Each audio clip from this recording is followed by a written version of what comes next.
شام کے سائے آہستہ آہستہ لمبے ہو رہے تھے۔ لاہور کی ایک پرسکون گلی میں واقع چھوٹا سا گھر، جہاں عائشہ کھڑکی کے پاس کھڑی آسمان کو دیکھ رہی تھی۔ سرخ مائل بادل ایسے لگ رہے تھے جیسے کسی نے دل کے جذبات آسمان پر بکھیر دیے ہوں۔ عائشہ کی عمر 25 سال تھی، مگر آنکھوں میں ایک عجیب سی پختگی تھی۔ وہ صرف خوبصورت ہی نہیں بلکہ پاک کردار، سمجھدار اور خوددار لڑکی تھی۔ اس کے لیے محبت کوئی کھیل نہیں تھی، بلکہ عبادت جیسی پاکیزہ شے تھی۔ اس شہر کے دوسرے کونے میں ایان اپنی ڈائری بند کر رہا تھا۔ وہ انجینئر تھا مگر دل کا شاعر۔ زندگی نے ایسے وقت سے پہلے سنجیدہ بنا دیا تھا۔ باپ کے انتقال کے بعد گھر کی تمام ذمہ داریاں اس کے کندھوں پر آ گئی تھیں۔ وہ کم بولتا تھا مگر جب بولتا تو الفاظ دل سے نکلتے۔ ایان اور عائشہ کی پہلی ملاقات کسی فلمی انداز میں نہیں ہوئی تھی۔ نہ کوئی ٹکر، نہ بارش، نہ گرتی کتابیں، نہ ملاقاتیں ایک لائبریری میں ہوئی تھی۔ عائشہ ایک کتاب ڈھونڈ رہی تھی جب اچانک کسی نے پیچھے سے دھیمی آواز میں کہا، یہ کتاب اوپر والے شیلف پر ہے۔ عائشہ نے چونک کر پیچھے دیکھا۔ سادہ لباس، سنجیدہ آنکھیں اور لہجے میں احترام۔ شکریہ، بس اتنا ہی کہا تھا اس نے۔ یہ ایک عام سا لمحہ تھا، مگر شاید کچھ لمحے عام نہیں ہوتے۔ ایان نے کتاب نکال کر دی اور بغیر کچھ کہے واپس اپنی جگہ چلا گیا۔ نہ نمبر مانگا، نہ دوبارہ دیکھنے کی کوشش کی۔ عائشہ کو یہی بات عجیب لگی۔ دن گزرتے گئے، وہ دونوں اکثر لائبریری میں دکھائی دینے لگے۔ نہ سلام، نہ بات، بس ایک خاموش پہچان۔ کبھی کبھی نظریں مل جائیں اور فوری جھک جاتی۔ ایک دن عائشہ نے خود ہمت کر کے کہا، آپ ہمیشہ یہاں آتے ہیں؟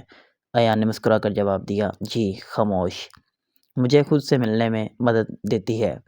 یہ پہلا جملہ تھا اور شاید پہلا قدم بھی۔ باتیں آہستہ آہستہ بڑھنے لگیں، کتابوں سے خیالات تک، خیالات سے خوابوں تک۔ ایان نے کبھی حد پار نہیں کی، عائشہ نے کبھی شکایت کا موقع نہیں دیا۔ یہ محبت آہستہ آہستہ پروان چڑھ رہی تھی، بغیر شور کے، بغیر وعدوں کے۔ ایک دن ایان نے کہا، میں محبت کو نام دینے سے پہلے اسے حلال کرنا چاہتا ہوں۔ عائشہ کی آنکھوں میں نمی آ گئی۔ یہ وہ جملہ تھا جو ہر لڑکی سننا چاہتی ہے، مگر ہر لڑکی کو نہیں ملتا۔ مگر زندگی اتنی آسان کہاں ہوتی ہے۔ عائشہ کے گھر میں اس کی منگنی کا ذکر شروع ہو گیا۔ ایک رشتہ، دولت والا، با اثر۔ عائشہ نے پہلی بار خود کو بے بس محسوس کیا۔ اس نے ایان کو سب سچ بتا دیا، کوئی ڈرامہ نہیں، کوئی الزام نہیں۔ ایان نے خاموشی سے سنا، پھر کہا، اگر تم راضی نہیں تو میں تمہارے لیے کھڑا ہوں، اور اگر تم راضی ہو تو میں پیچھے ہٹ جاؤں گا۔ یہ تھی اصل محبت۔ عائشہ نے سر جھکا لیا۔ میں صرف ایک ہی نام کے ساتھ خود کو تصور کر سکتی ہوں۔ ایان نے پہلی بار شکر ادا کیا۔ عائشہ کی زندگی میں پہلی بار راتیں جاگتی آنکھیں کے ساتھ آنے لگیں۔ وہ بستر پر لیٹی ہوئی تھی مگر نیند اس کے آنکھوں سے کوسوں دور تھی۔ چھت کو تکتے ہوئے مشکل ہوتی، یا مشکل صرف تب بنتی جب محبت سچی ہو۔ اس کی امی اس کے کمرے میں آئی تو عائشہ نے فوری آنکھیں بند کر لی۔ عائشہ جاگ رہی تھی۔ امی نے نرمی سے پوچھا۔ عائشہ نے ہلکی سی آواز میں کہا، جی امی۔ امی نے بستر کے کنارے بیٹھتے ہوئے کہا، وہ رشتہ اچھا ہے بیٹا، لڑکا سیٹل ہے، خاندان بھی مضبوط ہے، ہم تمہارے پار کبھی نہیں جائیں گے۔ عائشہ کے دل میں ایک درد سا اٹھا۔ امی، کیا صرف پیسے سے آتی ہے خوشی؟ امی خوش ہوگی۔ کچھ سوالوں کے جواب فوری نہیں دیے جا سکتے۔ ادھر ایان کے حالات بھی کچھ مختلف نہ تھے۔ وہ دن بھر کام میں خود کو مصروف رکھتا مگر رات کو تنہائی اسے گھیر لیتی۔ وہ جانتا تھا کہ اس کے گھر جلدی ضد دکھائی تو عائشہ کے لیے مشکلات بڑھ جائے گی۔ ایک رات اس نے سجدے میں سر رکھ کر دعا کی، یا اللہ، اگر عائشہ میرے نصیب میں ہے تو راستہ آسان فرما، اور اگر نہیں تو میرے دل کو صبر دے۔ یہ دعا آنسوں میں بھیگی ہوئی تھی، اور دعا جب آنسوں کے ساتھ ہو تو آسمان تک پہنچ جاتی ہے۔ کچھ دن بعد عائشہ نے ایان کو پیغام بھیجا، امی ابو مجھ پر دباؤ ڈال رہے ہیں، میں کمزور نہیں پڑنا چاہتی مگر ڈر لگتا ہے۔ ایان نے جواب دیا، ڈرنا فطری ہے، لیکن میں تمہیں کبھی اکیلا نہیں چھوڑوں گا، چاہے فاصلے ہی کیوں نہ آ جائیں۔ یہ جملہ عائشہ کے لیے سراہ بنا۔ عائشہ کے گھر میں اس کی خاموشی اب سب کو کھٹکنے لگی تھی۔ آخر ایک دن اس کے ابو نے صاف لفظوں میں پوچھ لیا، کیا تم کسی کو پسند کرتی ہو؟ عائشہ کا دل زور سے دھڑکا۔ جھوٹ کہنا آسان تھا مگر سچ کہنا ضروری۔ جی ابو۔ اس کی آواز کانپ گئی، مگر وہ محبت عزت کے دائرے میں ہے۔ کمرے میں خاموشی چھا گئی۔ امی نے حیرت سے عائشہ کو دیکھا اور ابو نے گہری سانس لی۔ نام؟ ابو نے پوچھا۔ ایان۔ یہ نام اس نے ایسا لیا جیسے کوئی دعا پڑھ رہا ہو۔ ابو نے سخت لہجے میں کہا، ہمیں وقت چاہیے اور تم اس بات سے بند کر دو۔ یہ جملہ عائشہ کے لیے کسی سزا سے کم نہ تھا۔ اس رات عائشہ نے ایان کو سب بتا دیا۔ ایان دیر تک موبائل دیکھتا رہا، پھر لکھا، اگر بات بند کرنا ہے تو تمہیں محفوظ رکھنا تو میں انتظار کروں گا، محبت فاصلے سے ختم نہیں ہوتی۔ یہ پڑھ کر عائشہ کی آنکھوں سے آنسو بہنے لگے۔ یہ جدائی وقتی تھی مگر درد حقیقی۔ مہینے گزر گئے، نہ پیغام، نہ ملاقات، بس دعائیں تھیں اور صبر۔ عائشہ نے خود کو عبادت میں مشغول کر لیا۔ وہ جان گئی تھی کہ جو اللہ کے حوالے کر دیا جائے وہ ضائع نہیں ہوتا۔ ایان نے اپنی زندگی مزید سنوارنی شروع کر دی۔ اس نے اضافی کام کیے، ایک چھوٹا سا گھر لینے کی پلاننگ شروع کی۔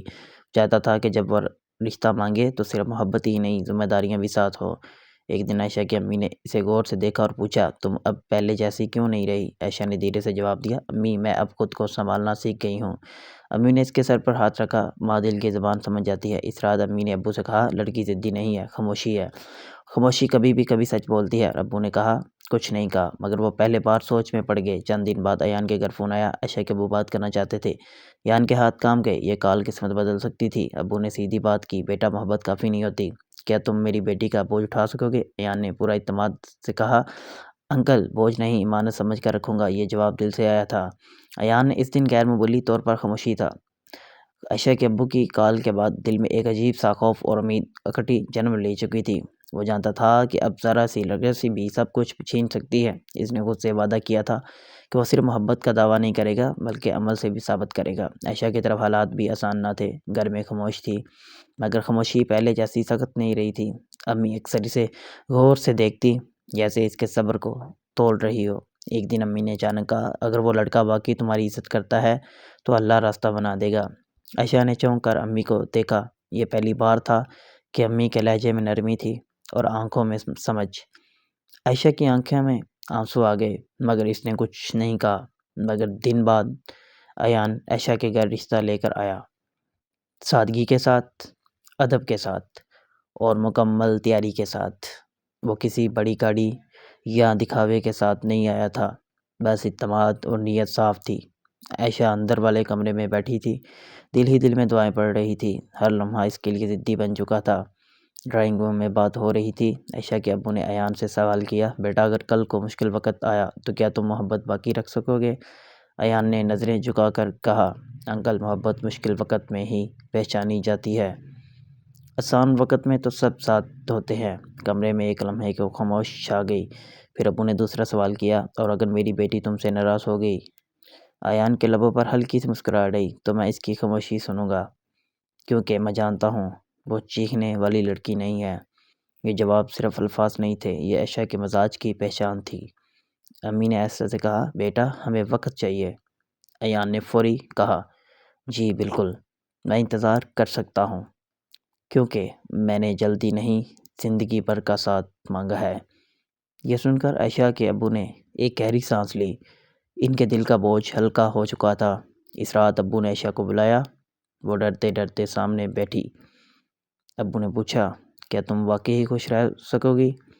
عائشہ نے پہلی بار پوری یقین سے کہا، جی ابو، کیونکہ وہ مجھے بدلنا نہیں چاہتا، سمجھنا چاہتا ہے۔ یہ جواب ابو کے دل میں اتر گیا۔ انہوں نے بس اتنا کہا، پھر اللہ پر چھوڑ دیتے ہیں۔ یہ الفاظ عائشہ کے لیے دنیا کی سب سے بڑی خوشخبری تھے۔ چند دن بعد ایان کو فون آیا۔ عائشہ کے ابو کی آواز تھی، بیٹا ہمیں تم پر بھروسہ ہے، رشتہ منظور ہے۔ ایان کی آنکھوں میں آنسو آ گئے۔ اس نے فوری سجدہ شکر ادا کیا۔ ادھر عائشہ نے فون رکھا تو امی نے اس کے گلے لگا لیا۔ ماں کی خاموش دعا پوری ہو چکی تھی، مگر کہانی ابھی ختم نہیں ہوئی تھی۔ خوشی کا سفر ابھی باقی تھا۔ صبح کی روشنی عائشہ کے کمرے میں آہستہ آہستہ پھیل رہی تھی۔ آج کا دن عام دن نہیں تھا، آج اس کی زندگی ایک نئے نام کے، ایک نئے رشتے اور ایک نئے اعتماد کے ساتھ جڑنے والی تھی۔ وہ آئینے کے سامنے کھڑی خود کو دیکھ رہی تھی، چہرے پر سادگی، آنکھوں میں سکون اور دل میں شکر۔ یہ وہ عائشہ نہیں تھی جو کبھی راتوں کو جاگ کر رویا کرتی تھی۔ یہ وہ عائشہ تھی جس نے صبر کیا، دعا کی اور اللہ پر چھوڑ دیا۔ ادھر ایان سفید شلوار قمیض میں ملبوس خاموشی سے قرآن پاک کی تلاوت کر رہا تھا۔ اس کی امی نے پاس بٹھا کر کہا، بیٹا آج تم نے ثابت کر دیا کہ سچی محبت شور نہیں کرتی، صبر کرتی ہے۔ ایان نے مسکرا کر کہا، امی محبت اگر اللہ کے حوالے کر دی جائے تو راستہ خود بخود بن جاتا ہے۔ نکاح کا وقت آیا تو ماحول میں ایک عجیب سا وقار تھا، کوئی بے شور یا شور نہیں، کوئی دکھاوا نہیں۔ قاضی صاحب نے سوال کیا، کیا آپ عائشہ بنت کو قبول کرتے ہیں؟ ایان نے مضبوط آواز میں کہا، قبول ہے، قبول ہے، قبول ہے۔ یہ الفاظ صرف زبان سے نہیں نکلے تھے، یہ ایک وعدہ تھا، عزت کا، وفا کا اور ساتھ نبھانے کا۔ عائشہ نے پردے کے پیچھے سے قبول ہے کہا، اور اس کی آنکھوں میں سے ایک آنسو گر پڑا۔ یہ آنسو غم کا نہیں تھا، یہ سکون کا آنسو تھا۔ نکاح کے بعد پہلی بار ایان اور عائشہ آمنے سامنے بیٹھے۔ نہ کوئی لمبی بات، نہ کوئی وعدوں کی فراست، بس ایان نے آہستہ سے کہا، میں تمہاری خاموشی کا بھی خیال رکھوں گا۔ عائشہ نے نظریں جھکا کر جواب دیا، اور میں تمہارے صبر کی قدر کروں گی۔ یہی ان کی محبت کی بنیاد تھی۔ شادی کے بعد کی زندگی کسی فلمی دنیا جیسی نہیں تھی۔ ذمہ داریاں تھیں، کبھی تھکن تھی، کبھی خاموش دن، مگر فرق یہ تھا کہ اب دونوں اکیلے نہیں تھے۔ ایان جب کام سے تھکا ہارا آتا تو عائشہ کی ایک مسکراہٹ اس کا بوجھ ہلکا کر دیتی۔ عائشہ جب کبھی اداس ہوتی، ایان اس سے سوال نہیں کرتا تھا، بس اس کے پاس بیٹھا جاتا۔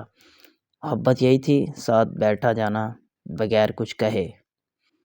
ایک شام عائشہ نے کہا، ہماری محبت مشکلوں سے گزری ہے، اس لیے شاید مضبوط ہے۔ ایان نے کہا، نہیں، ہماری محبت مضبوط اس لیے ہے کیونکہ ہم نے ایک دوسرے کو اللہ کے حوالے کیا تھا۔ کچھ مہینوں بعد وہی لائبریری، وہی خاموش ماحول۔ عائشہ نے مسکرا کر کہا، اگر اس دن آپ نے کتاب نہ پکڑائی ہوتی تو شاید سب کچھ مختلف ہوتا۔ ایان نے جواب دیا، اور اگر میں نے حد پار کی ہوتی تو شاید سب کچھ ختم ہو جاتا۔ دونوں مسکرا دیے۔ یہ کہانی کسی غیر معمولی محبت کی نہیں تھی، یہ کہانی ایک صحیح نیت کی تھی۔ یہ کہانی سکھاتی ہے کہ محبت اگر پاک ہو تو دیر سے ملتی ہے مگر ٹوٹتی نہیں، اور جو رشتہ صبر سے شروع ہو وہ سکون پر ختم ہوتا ہے۔ ایان کی محبت عائشہ ایک ایسی محبت جو شور سے نہیں، خاموش